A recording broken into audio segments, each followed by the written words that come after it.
1989. Timothy Dalton's second Bond film, License to Kill, kind of flops. Critics weren't too pleased about it. For some reason, fans didn't like it that much either. For me, I think it's classic. I think it's great.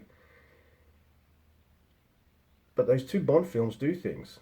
They're progressive in terms of female characters and how Bond relates to those female characters. And you've got a Bond that embodies a lot of the qualities that I like in Bond without in any of the negative aspects that he has. So I love Timothy Dalton's two Bond movies, but they put Bond on the shelf for 6 years, which was kind of shit. 6 years without a Bond movie. I think that was one of the longest gaps Bond flicks had ever had. But here we are, 1995, 25 years ago. Little old me was 12. This was the first James Bond movie I ever saw at the cinema. It's GoldenEye. So GoldenEye has everything you could want in a James Bond movie. It has some semblance of a decent story. The fucking cast is amazing. Judi Dench, Pierce Brosnan's Bond, fucking Alan Cumming, Isabella Scorupco, Famke Janssen. For some reason, Joe Don Baker comes back in a completely new role. What, 1 or 2 movies after his last appearance? Mind you, it had been 6 years, so why not? Robbie Coltrane's in this as well. Oh, the cast. Sean Bean. The cast in this is fantastic. This movie has all the ingredients of being really, really fucking good. So what went wrong? I knew we were in for something a little crapper than the previous Bond movies my wife and I had watched. When the music kicked in, like almost immediately. You know that classic where and the Bond's walking in, he goes, turns and shoots. The music for that is awful. It's horrible. The only music I actually liked is Tina Turner's theme. Everything else about the music sucked. Failed to heighten the tension or the drama, anything like that. Excuse me. The music, see, it's making me cough and gag. The music sucked. So let's get into the movie's gist before I go any further. And the thing is, James Bond, 007 and 006 carry out this mission at the start of the film before the credits roll. It's really cool. You've got James Bond with Alex Trevelyan, 006 and 007. They carry out this mission against the Russians, but something goes wrong. Alex gets apparently executed and shot in the head in typical Sean Bean style. Fuck, he's dead already. Holy shit. Cue the Bond theme. Now, the rest of this movie follows Zenyatta, played by Famke Janssen, and this general as they steal all these components and shit they need for the GoldenEye. The GoldenEye is this big deal electromagnetic pulse thing. And Bond is sent to stop them and destroy GoldenEye. The movie, it's 1995, right? Times have changed. So, you'd think, from the 80s to now, Bond will be even more progressive than he was when Dalton had the role in his 80s Bond flicks, The Living Daylights and License to Kill. No, sir. Here's what we're going to do in GoldenEye. We're going to tell you we're progressive. We're going to tell you Bond is a male sexist pig. Then he's going to continue to act like that. And we're not really progressive. We're just saying we are. That's what this movie does. The proof is in the pudding. M, you're a sexist, misogynist dinosaur. Only fit for the Cold War. Blah, blah, blah, blah, blah. And yet, workplace sexual harassment. Female villains that they kind of make look stupid. I'm talking about Zenyatta. In fact, let's get into Zenyatta, right? Alright, so you've got this really cool kick-ass bad girl. But of course, it's the 90s, she has to be edgy in some way, so there's these weird psychosexual tendencies, like she gets turned on killing people and stuff. And she just seems to be like the worst assassin ever, even though they try to make her capable throughout the whole movie. Like, does she really need to seduce that general and crush him to death? No. Bang, done. Out of here. You know, also, there's a scene where she's about to steal a helicopter, right? So she shoots two people in the head without a silencer on her weapon. But Bond, when he raided the Russian thing, had a silencer. Do. I don't know, man. It's really silly, and this is going to sound bizarre, man. It really is, because, like, alright, usually I'm fine with the romances and stuff in the Bond flicks, but the romance between him and Natalia just doesn't work. In fact, Bond and fucking Don Baker's character stand aside and, oh, can you trust her? And he's like, yes, we can, because I've had sex with her. And then they're both like, And then back to Zenyatta Top. She's on top of Bond in the jungle somewhere, right? And she's using her strong legs to crush him like she tried earlier and tried to crush somebody else, right?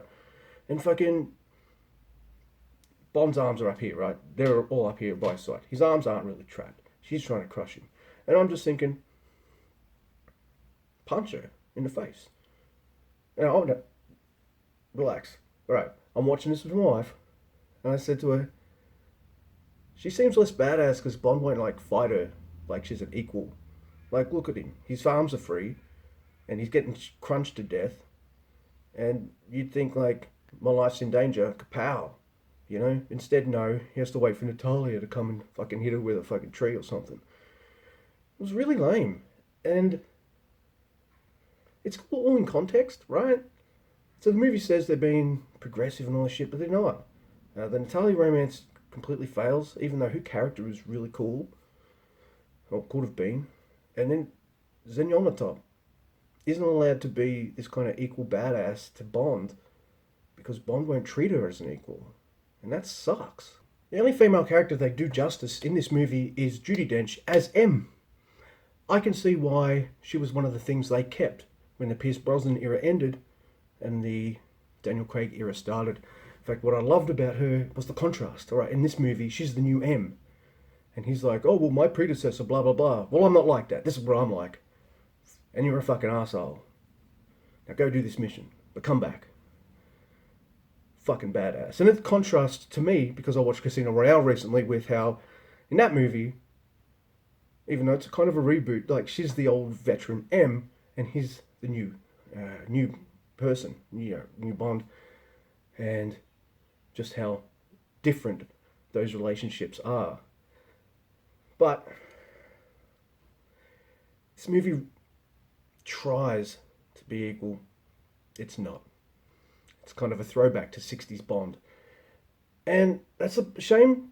There's some really cool elements in this movie, like this thing about Alex Trevelyan didn't die. In fact, he's behind the whole thing. Dun-dun-dun. Fuck, that's really cool. Fuck, that could have been done a lot better. Fuck, I wish Timothy Dalton was in this movie. Alright, in a movie like this, with lots of rewrites to make it actually good, yeah, that would work for me.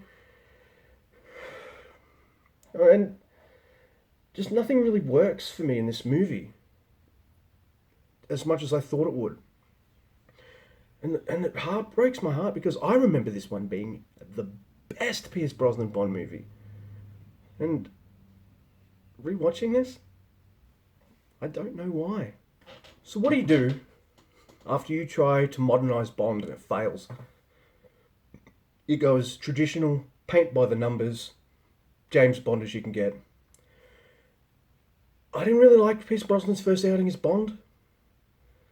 I don't think he really nailed down the character in his first outing the way Connery did, or Moore, or Daniel Craig. You know, I don't think he really nailed it down. In fact, he seems like a bit of a hodgepodge. He's sexist and assholey like Connery's Bond. He says a lot of dumb lines like Roger Moore's Bond could, but he had the gravitas to kind of do it. He tries to come off as charming, but he doesn't. He isn't. Like, he's getting some of this. This seems stupid, right? He's going for a fucking evaluation, right? But at the same time, he's following Zenyatta Top, and they're having this fucking car race stuff. Like, why is he? What's he being evaluated for? He's driving, well, whatever.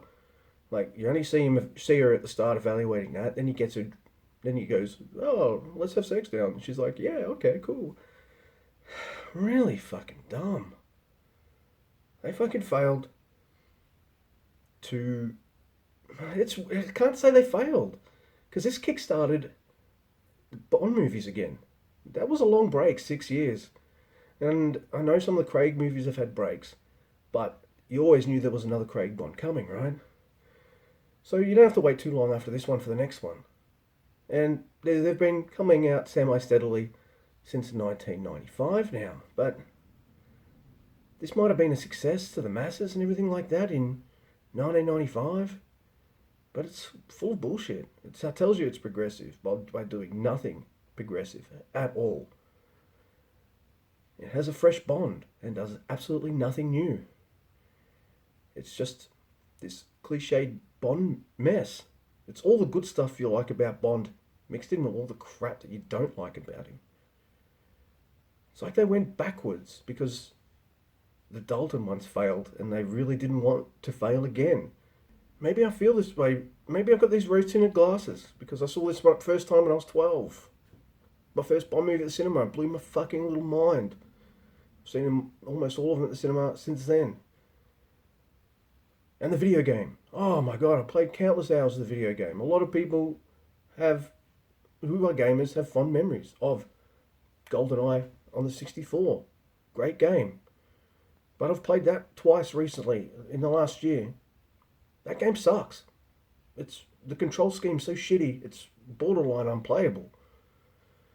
It's had all the ingredients of being fantastic,